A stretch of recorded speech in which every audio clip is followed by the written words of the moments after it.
Welcome to the Mid Week Tease with me, Adelle Onyango, where I share some random and not too random thoughts on things. And in this episode, I want to talk about something that we think is a luxury that we don't think we need until it's too late. Rest. Oh my word, rest. And by rest, I don't mean sleep. I don't mean for you who's employed taking your leave days, but you're still answering emails and calls. I don't mean scrolling on TikTok for 4 hours and calling it relaxing. Listen, I'm not pointing fingers because I am trying to break that habit. Okay, so this is not going to be a lecture only for you. I need this too. I'm talking about real rest because it occurred to me that so many of us, you and I, are exhausted in ways that we haven't yet learned how to name yet. You know, like you've slept the whole weekend and come Monday, you're still tired. Or you've taken a break, but somehow you still feel heavy, even emotionally. Or you've been around people and you've left feeling completely drained. Even though technically you didn't do any heavy lifting there, but you were so drained. And I think a lot about this because my role as founder of Legally Clueless Africa, and now that I am doing the groundwork for another pillar within this business, plus launching another business altogether, I'm just like, oof, we need to be careful not to overload. Let's pace ourselves and let's ensure we get the right rest. And sometimes we think that solving every form of exhaustion requires only sleep. This is one key takeaway I want you to take from this episode, because sometimes your body isn't asking for sleep. Sometimes it is your mind that needs a rest. Sometimes it's your emotions. Sometimes it's your nervous system. Sometimes it's your creativity or even your spirit that is begging for the rest. I've found that a lot of us are just moving to this world in a state of overstimulation, right? We're overworked. We're carrying everybody emotionally. We're always consuming content, and it's all sorts of content. A war here, disease outbreak there, chicken recipe is the next post. Then the next post is a car you can never afford, but everybody else seems to afford it. Next post is like, oh, somebody else is threatening war. Overstimulated. And then we wonder why we are tired all the time. And I was really reading up about the 7 types of rest, right?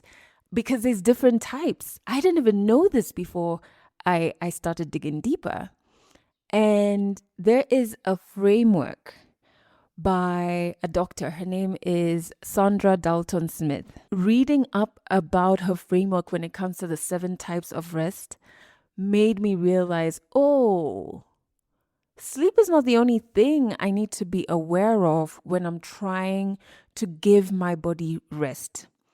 So, in this episode, I want to unpack the different kinds of rest, how exhaustion can show up in our lives, and how you and I can just start building lives that are restorative and not lives that we are just surviving every day. Nah. So let's dive into the types of rest. The first one is physical rest. I wanted to start with this one because it's the obvious one, because it is the type of rest we all think about when we hear the word rest. So yes, it includes sleep, taking naps. Oh, I love me a good nap. 10 after lunch. Oh, it's the best. Naps, lying down, doing less. But physical rest can also be active, okay? So it can include things like stretching. Like if you're sitting at your desk all day, getting up to stretch, a gentle walk, massages, slowing your body down, doing some form of mobility exercising, deep breathing. And why I like this addition or expansion of our definition of physical rest is because sometimes I think we forget how much stress lives in our body. Like your shoulders can be tense all the time, your jaw is clenched all the time, you're constantly having headaches, you're feeling heavy, you know, you're tired even after sleeping, right? And I think we forget that our body stores this stress and is carrying it, and our nervous system is keeping score. So that is physical rest. Second, mental rest. I think this one, many of us desperately need it. Because mental exhaustion is when your brain just never switches off. So like you're constantly thinking, you're constantly planning, you're replaying conversations, you're anticipating problems, you're making decisions, you're just taking in information all day long. And the thing is, scrolling is not always mental rest. Sometimes we say we're switching off and then we grab our phone and we're scrolling. But what's actually happening is we're still feeding our brains more stimulation, more noise, more opinions. Oh my goodness. More content, more comparison, more information. So, like, your brain is just never getting silence. And I think in this modern world that we live in, we have normalized overstimulation to the point where stillness can even feel uncomfortable, like you're missing out on something. I remember when I would intentionally, thank God I've gotten better at this, but like intentionally keep my phone away from me. I would be away from my phone, but I was constantly thinking, like, oh no, what if somebody messages me and I can't get back to them? What if somebody calls me? And the crazy thing is, I'd come back to my phone and there would be no calls and no messages. The only messages would be like from my bank. From like a service that I'm paying for and the payment has gone through, so then there's an SMS. Like, it was not people looking for me, you know? But I've gotten much better at putting my phone away and just getting lost in the moment, in the stillness. What I tried to do, but was counterproductive, is I downloaded Duolingo and some mental games. And I thought, you know what, in the down moments, instead of opening social media, let me open up Duolingo and do like one language class or whatever. But that's not giving myself mental rest because I'm still forcing my brain to think. I'm still consuming. And honestly, mental rest, what does it look like? It can look like silence. So sitting in the silence. I think there's an artist I love who writes about the art of boredom. And he says there's just so much that can be born out of the stillness and boredom that we're constantly running away from. So, yeah, mental rest can look like silence. It can look like journaling. It can look like brain dumping your thoughts. It can look like taking a break from your screens. Yes, Adele, even Duolingo. It can look like reducing notifications. Oh my God, this one I did, and it has changed my life. I have no notifications on my phone, not even WhatsApp. Even my private line, WhatsApp doesn't, like, I have to open WhatsApp to go and see if somebody has messaged me. And it's made life so much better. I think I was so scared before doing that, like I would miss something important. But let me tell you, even on my work line, I have not missed anything important. I really have not. I really have not. I don't know. WhatsApp notifications just used to give me anxiety. Oh my days. When they would come in, I would feel like I have to stop what I'm doing and quickly respond to the person. So reducing notifications, it's really worked for me. Allowing your mind to breathe. Because honestly, some of us are not lazy. We're just like overloaded. Our brain is overloaded. So that's mental rest. Number 3, emotional rest. This one hit me hard. Emotional rest is having spaces where you don't have to perform strength all the time. You can tell the truth. You don't have to pretend that you're okay. You don't have to emotionally manage anybody else. You don't have to be the strong friend. And I think very many women, we are emotionally exhausted because we're socialized just to carry so much emotion. You are expected to be agreeable, to be understanding, to be nurturing, to be emotionally available to everyone and their mothers, to be calm, to be forgiving, to be composed. And whilst you're doing that, you may be suppressing anger and resentment and grief and fear and disappointment and hurt. That suppression is where the exhaustion lies, right? So some people are not tired because they're busy. They're just like, bro, they've not been emotionally honest for a long time. And emotional rest can look like going for therapy. It can look like crying. Oh my God, I love a good cry. I love a good cry. This explains it because after I cry, I feel rejuvenated, like I've taken an energy drink.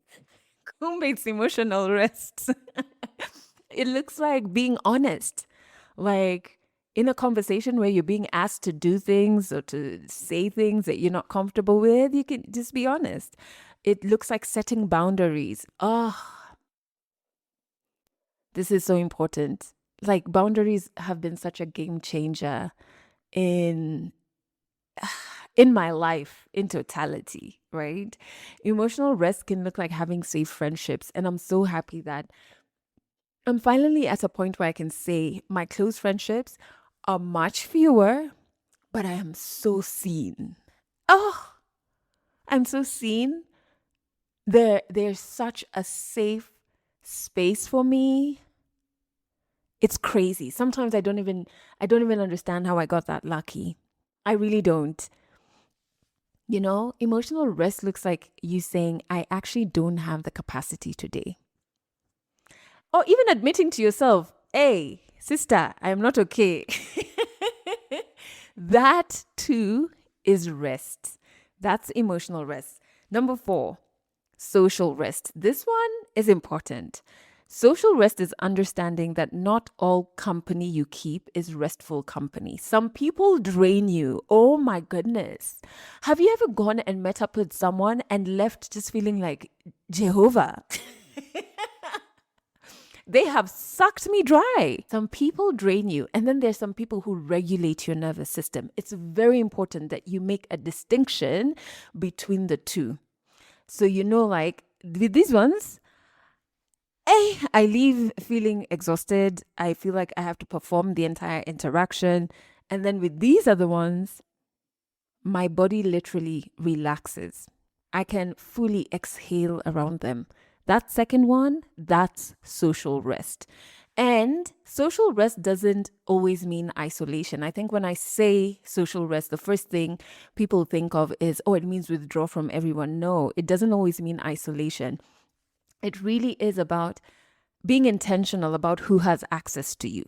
All right. It means recognizing the relationships where you shrink yourself or where you have to over explain yourself or manage someone else's emotions or walk on eggshells. Shit. I hate that.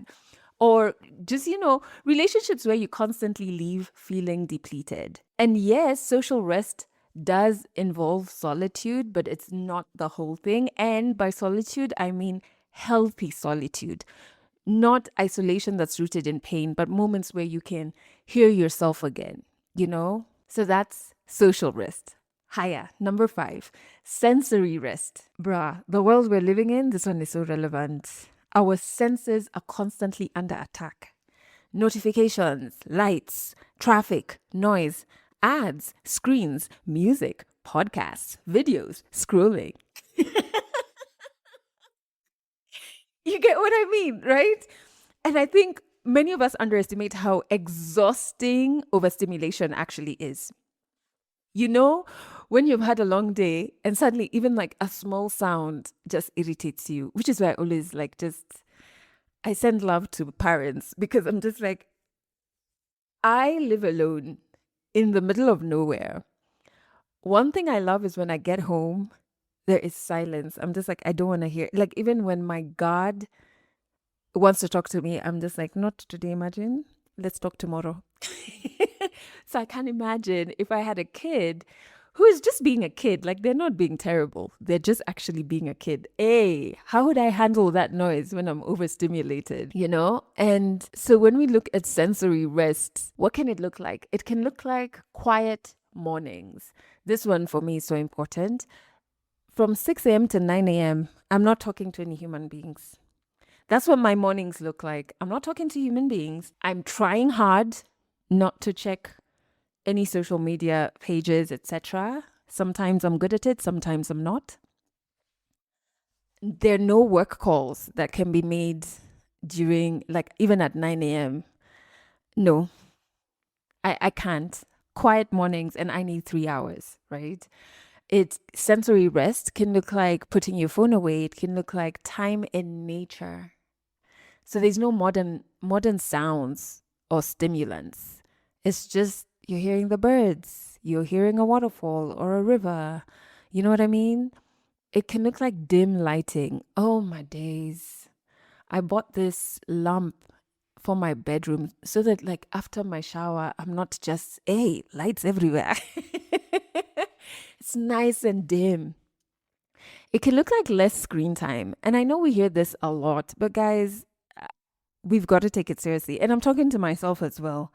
Some days I get it right, some days I don't. In fact, one thing that I was meant to do so many eons ago was I needed to buy what's it called? An alarm clock so that my phones didn't have to be so close to me. But at the same time, I'm like, I live alone. My CCTV is linked to my phone. If there's movement, my phone then alerts me. You know what I mean? Like the realness of life is also there. But anyway, less screen time. Sensory rest can also look like sitting in silence, closing your eyes for a few minutes, driving without consuming content. Oh, I really like doing this. And I do have moments where I'm like, I don't wanna hear my favorite playlist. I don't wanna listen to my true crime. I just want to drive home in silence. And I didn't know it was my body just saying, enough with the stimulants, madam. We need some sensory rest. And honestly, most of my grounding moments happen in nature. I'm so glad that I moved out of the city. When I'm trying to figure out a piece I'm writing, be it prose or poetry, and I can't get it right, I always tell myself, you know what? It's going to make sense tomorrow morning when we're on our walk. You're going to have your breakthrough on how you want to word this. And it always happens. It always happens. I also feel like sensory rest might also be the reason why I love gardening so much. Because then I'm slowing everything down. I'm noticing the living things. I'm like, oh my God, I left my cauliflower the size of a coin 2 days ago. Now it's like the size of a donut. You know what I mean? And it's just like I'm noticing the wind, the birds, the stillness. And I genuinely think the more modern our lives become, the more our bodies will need this specific type of rest. Number 6, creative rest. This one is super huge for like obviously creatives, but also entrepreneurs. Hey, caregivers and problem solvers. Creative rest is when you consume beauty without needing to produce something from it. Let me say that again. Creative rest is consuming beauty without needing to turn it into content, into work, into productivity, or into output. And my goodness, hasn't social media made this difficult? Sometimes we're not even experiencing moments anymore. We're just thinking, ooh, this is going to make a nice reel. And I'm not demonizing that. I am not demonizing that at all. But there needs to be a balance, right? Of thinking like, of being in the moment and experiencing the moment and not always defaulting to how am I going to capture this? How am I going to post it?